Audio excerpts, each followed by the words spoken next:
CarPlay. It's the in-cabin car tech that unifies drivers across ecosystems with one relentless company. Trust the Apple. The Apple will provide.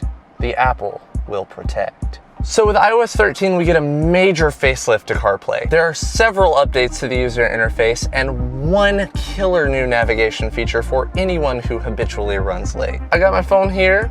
Let's just get started. So as you can see here right off the bat, there aren't a whole lot of differences. You've got your main icons you can tap into, but there are a couple of additions like this now playing and calendar that we'll get into in a little bit. The main thing though, there used to be a home button here, but now there's a square and 3 rectangles. What on earth could that be? This is obviously the biggest overhaul to the system. You have a multi-panel display that shows multiple apps that you can switch back and forth between just by hitting a button, like Maps, go into your music. All right, so let's go to the calendar app. It'll show you everything that you have planned for the day. If you have events, we'll go back here and check out the settings app. On settings here, we have some new things. All the talk in iOS 13 for iPhones has been this dark mode, but CarPlay has always kind of been in a dark mode. So for iOS 13, they added a light mode. This isn't technically a light mode, obviously. It is an automatic, which just switches between light and dark. You can keep always dark to retain that look that you had before, but during the day, it will brighten up the screen and give a more vibrant appearance. So we'll switch back to that always dark, because I have a dark soul. You also have the Do Not Disturb while driving that you can turn on, and then you have suggestions in dashboard. So next we'll check out the music app. Music has been overhauled as well. There are many changes to just the look and feel.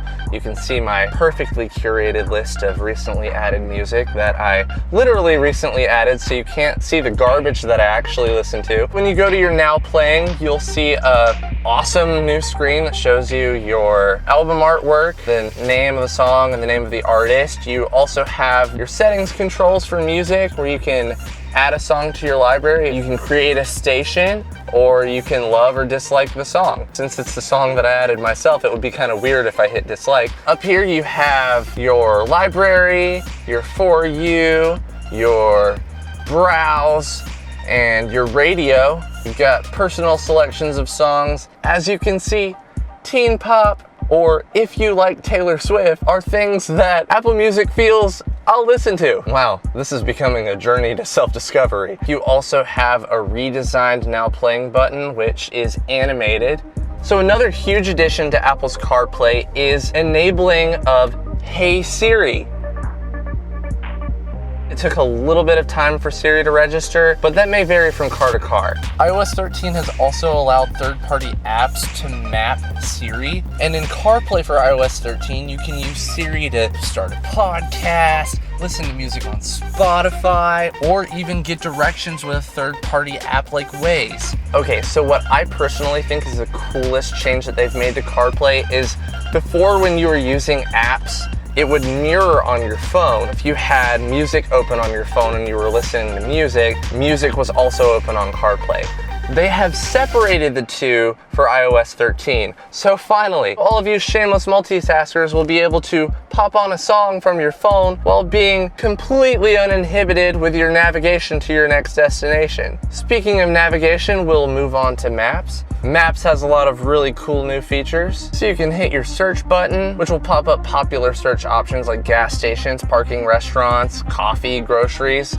Or you can use Siri or type in a location of your own if you're feeling lucky. So we'll go up to gas stations, hit a local Chevron, and starting route to Chevron. And I mentioned that killer new feature for people who are habitually tardy. On your ETA, you have a little pop-up, Share ETA.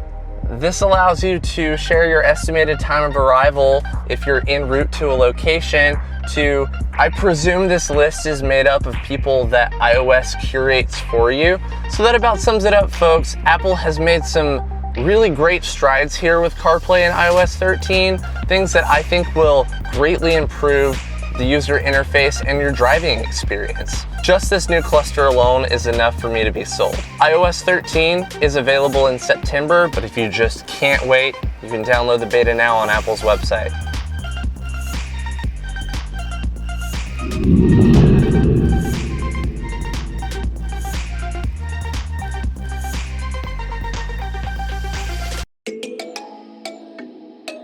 Thanks for watching. If you like what you see, please like and subscribe. Also, head to ride.tech for stories, reviews, and more news.